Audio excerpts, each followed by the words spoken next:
Welcome to iDream media. So జనరల్గా iron deficiency అంటే iron deficiency జనరల్గా సర్వసాధారణంగా చూస్తూ ఉంటాం. ఇది మోస్ట్ కామన్ ప్రాబ్లం అయినా మోస్ట్ సీరియస్ ప్రాబ్లం అని కూడా చెప్తూ ఉంటారు ట్రీట్ చేసుకోకపోతే. ఉమెన్లో చూస్తూ ఉంటాము, కానీ మేల్లో కూడా ఈ ప్రాబ్లం ఉంటుంది. ఎందుకు, ఎంత ఉంటే ఐరన్ సఫిషియెంట్గా ఉన్నట్లు పూర్తి వివరాలు తెలుసుకుందాం. మనతో పాటు ప్రముఖ internal medicine specialist doctor Rajesh Ukkala గారు ఉన్నారు. డాక్టర్ గారు నమస్తే అండి. నమస్తే. ఐరన్ డెఫిషియన్సీ అంటే జనరల్గా చెకప్ చేస్తే ఐరన్ డెఫిషియన్సీ ఉందని చెప్తూ ఉంటారు. ఎందుకు అది మోస్ట్ కామన్ అయింది? సో అది మోస్ట్ కామన్ అవ్వడం అనేది ఆల్మోస్ట్ 30-40 ఇయర్స్ నుంచి ఇండియాలో ప్రెగ్నెన్సీలో చాలా ఎక్కువగా ఫ్రీక్వెంట్గా అబ్నార్మల్గా కనిపించే క్రైటీరియా ఐరన్ డెఫిషియన్సీ ఎనీమియా. చాలామంది ఆ రీప్రొడక్టివ్ ఏజ్ గ్రూప్లో చాలామందికి ఐరన్ డెఫిషియన్సీ ఎనీమియా ఉండేది, కానీ అది ఎక్కువ విమెన్లో ఉండేది. ఇప్పుడు మీరు ఇంట్రడక్షన్లో ఏదైతే చెప్పారో మెన్లో కూడా ఎందుకు కనబడుతుంది, వాస్తవానికి ఈ మధ్యకాలంలో ప్రాక్టీస్లో నేను గమనించేది ఏంటంటే పోషకాహారాల విలువలు కోల్పోయిన బ్లడ్ రిపోర్ట్సే ఎక్కువగా ఉన్నాయి. అంటే మినరల్స్ తక్కువగా, సాల్ట్స్ తక్కువగా, విటమిన్స్ తక్కువగా. అసలు వాస్తవానికి ప్రాక్టీస్లో చూసేది ఏంటి, ఎక్కువగా మెటబాలిక్ మెడిసిన్ అంటే షుగరు, థైరాయిడ్, బీపీ ఇట్లాంటికి సంబంధించిందే ఎక్కువగా చూస్తున్నాం. ఇవన్నీ కూడా తినే ఆహారానికి సంబంధించిన ప్రాబ్లమ్స్. ఊబకాయం చాలా ఫ్రీక్వెంట్గా మనం ఆహారం ఎక్కువగా తీసుకున్నందుకే తయారవుతున్న ప్రాబ్లం. సో ఇక్కడ క్యాలరీ పరంగా ఎక్కువగా తీసుకుంటున్నాం, న్యూట్రిటివ్ వాల్యూస్ తక్కువగా ఉన్న సబ్స్టెన్సెస్ తింటున్నాం. దీన్నే ప్రాసెస్డ్ ఫుడ్ అంటున్నాం. ఈ ప్రాసెస్డ్ ఫుడ్ కారణంగానే మనకి ఎక్కువగా ఇలాంటి ప్రాబ్లమ్స్, పర్టికులర్గా ఐరన్ డెఫిషియన్సీ అన్నారు, అలాగే విటమిన్ లోపాలు కూడా ఎక్కువగా చూస్తున్నాం. ఓకే, ఐరన్ లెవెల్స్ అసలు ఎంత ఉండాలి? సో ఐడియల్ సినారియో తీసుకుంటే దానికి పెద్ద రేంజ్ ఉంటుంది. టోటల్ ఐరన్ సాచురేషన్ ఎంత ఉందని చూసుకుంటే ఆ రేంజ్ ఎంత ఉంటుందంటే ఆల్మోస్ట్ మనం ఒక 65 నుంచి 100 దగ్గర రేంజ్ ఇస్తారు. సో మధ్య భాగానికి వేసుకుంటే అట్లీస్ట్ అరౌండ్ 90-95 ఉంటే ఐడియల్గా ఉన్నట్టు. అలాగే ఇంకొక కాంపనెంట్ ఫెరిటిన్ అనేది ఉంటుంది. సో దానికి కూడా ఒక సెట్ రేంజ్ అనేది ఉంటుంది. ఆ రేంజెస్ అనేది మెయింటైన్ చేయడం ముఖ్యం. అలా మెయింటైన్ చేస్తేనే ఐరన్ డెఫిషియన్సీకి గురి కాకుండా చూసుకుంటారు. సాధారణంగా రొటీన్గా ఈ ఐరన్ ఎస్టిమేషన్ అనేది చేయం. ఎక్కువ శాతం రక్తహీనత వచ్చినప్పుడు అరే ఎందుకు వచ్చింది ఇది అని చూస్తున్నప్పుడు ఎస్ ఐరన్ డెఫిషియన్సీ ఉంది, అందుకోసం వచ్చింది. ఈ రక్తహీనత వివిధ రకాలుగా రావచ్చు మనకి. అంటే బ్లడ్ లాస్ ఎక్కడి నుంచి అన్న, పర్టికులర్గా విమెన్లో మంత్లీ బ్లడ్ లాస్లో వెళ్ళేదానికి ఆస్కారం ఉంది. ఈ మధ్యకాలంలో ఎక్కువ శాతం జీర్ణాశయానికి సంబంధించిన సమస్యలు అంటే గ్యాస్ ట్రబుల్, మలబద్ధకం, వీటి ద్వారా కూడా కాస్త ఆర్షమలలు అవి ఇవి వచ్చినప్పుడు బ్లడ్ లాస్ జరిగేదానికి ఆస్కారం ఉంది. తర్వాత మీరు గమనిస్తే ఎక్కువ మంది స్మోకింగ్ అండ్ ఆల్కహాల్కి అడిక్ట్ అవుతున్నారు. మరి స్మోకింగ్, ఆల్కహాల్ వల్ల జీర్ణాశయం మీద ఎఫెక్ట్స్ ఉంటాయి.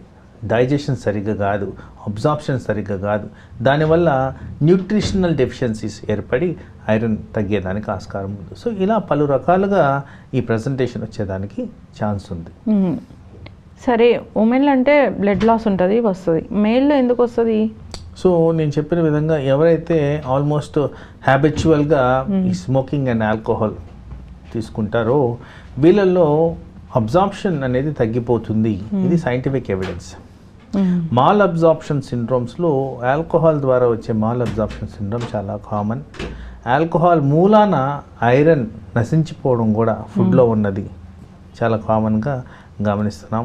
అదేవిధంగా ఈ ఆల్కహాల్ లివర్ మీద ఎఫెక్ట్ చేస్తుంది.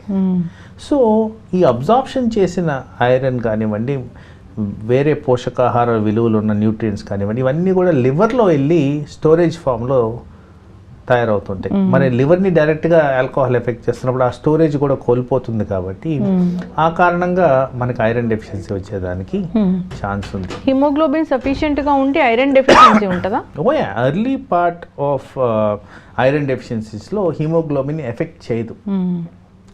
హిమోగ్లోబిన్ కాకుండా కణాలు ఉంటాయి, ఎర్ర కణాలలో ఒకట్ల సైజు, కలరు కనపడడం అనేది మార్పు ఉంటుంది. దాన్నే మేము మైక్రోసైటిక్ హైపోక్రోమిక్ అనీమియా అంటాం. ఆర్ మైక్రోసైటిక్ హైపోక్రోమిక్ స్ట్రక్చర్ అంటాం. సో ఇవన్నీ కూడా మైక్రోస్కోప్లో కనిపించే స్మాల్ డిఫరెన్సెస్.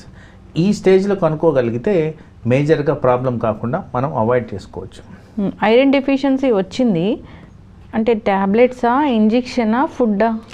అది డెఫిషియన్సీ కారణం ఏంటి? For example irregular food habits or alcohol వల్ల వచ్చింది అనుకుందాం. కామన్గా ఈ రెండు మిక్చర్ ఉంటుంది. ఆల్కహాల్ తీసుకునే వాళ్ళు సరిగ్గా ఫుడ్ తీసుకోరు. మరి ఇలాంటివి సెట్ చేసుకోకపోతే మీకు అది ప్రోగ్రెస్ అయ్యేదానికి ఛాన్స్ ఉంది. మరి వీటిని సెట్ చేసుకుంటే ఆల్కహాల్ అవాయిడ్ చేసేసి రెగ్యులర్గా ఫుడ్ తీసుకుంటా అంటే ఏదైతే ప్రాబ్లం ఉందో అది రివర్సల్ అయ్యేదానికి ఛాన్సెస్ ఎక్కువగా ఉంటాయి. ఇవన్నీ చేసిన తర్వాత కూడా రివర్స్ కావట్లేదంటే డెఫినెట్గా మీరు అన్నట్టు substitution either in the form of medicine, injection, ఇంకా వేరే విధంగా ఏదైనా ఉంటే అది చేయడం జరుగుతుంది. ఫెరిటిన్ ఇంజెక్షన్ ఎందుకు ఇస్తారు డాక్టర్ గారు? ఫెరిటిన్ ఇంజెక్షన్ కాదు, ఐరన్ ఇంజెక్షన్ అది. దాన్ని ఫెరిక్ కార్బాక్సీ మాల్టేస్, ఈ మధ్యకాలంలో వచ్చిన రీసెంట్ అడ్వాన్సెస్ ఆఫ్ మెడిసిన్లో ఈ ఫెరిక్ కార్బాక్సీ మాల్టేస్ అనే ఇంజెక్షన్ కొత్తగా వాడుతున్నాము. ఇది కొద్దిగా ఎక్స్పెన్సివ్ ఉంది. ఇది ఎవరికైతే ఐరన్ ట్యాబ్లెట్లు సూటబుల్గా పనిచేయట్లేదు, ఎవరికైతే ఐరన్ ట్యాబ్లెట్ల మూలాన సైడ్ ఎఫెక్ట్స్ ఎక్కువగా ఫేస్ చేస్తుంటారో, తరచుగా వచ్చే సైడ్ ఎఫెక్ట్స్ ఏంటంటే నోట్లో మెటాలిక్ టేస్ట్ రావడం, గ్యాస్ ట్రబుల్, అజీర్ణం, bloating of stomach, constipation, diarrhoea, ఇది చాలా ఫ్రీక్వెంట్గా గమనిస్తూ ఉంటాం. వాంతులు అయిపోవడం. సో ఇలాంటి వాళ్ళల్లో ఈ ఇంజెక్షన్ ఇవ్వడం అనేది జరుగుతుంది. ఆ ఇంజెక్షన్ ద్వారా రిజల్ట్స్ కూడా చాలా బాగా చూస్తున్నాం. సో మంచి result, correction of iron deficiency చాలా ఈజీగా అయితే జరుగుతుంది.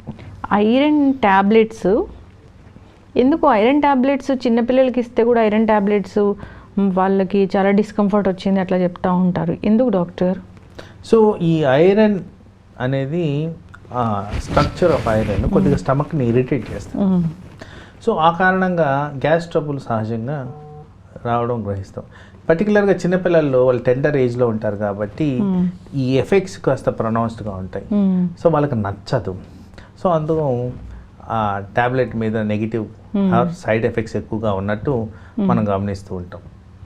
ఎందుకు మనం కొన్ని గవర్నమెంట్ స్కూల్స్లో ఇష్యూ అయింది కానీ కూడా మనం చూసామండి ఐరన్ ట్యాబ్లెట్స్. అంత డేంజరా? డేంజర్ అంటే మరి దాని సైడ్ ఎఫెక్ట్స్ అలా ఉంటాయి. వాంతులు అవుతున్నాయంటే చిన్నపిల్లల్లో మరి న్యూట్రిషన్ వాల్యూస్ అన్ని తగ్గిపోయినట్టుగా, అది రెగ్యులర్గా వేయాల్సిన ట్యాబ్లెట్ 2-3 days వరుసగా వేసి వాంతులు అవుతున్నాయంటే వాళ్ళకి న్యూట్రిటివ్ వాల్యూస్ కోల్పోతున్నట్టు.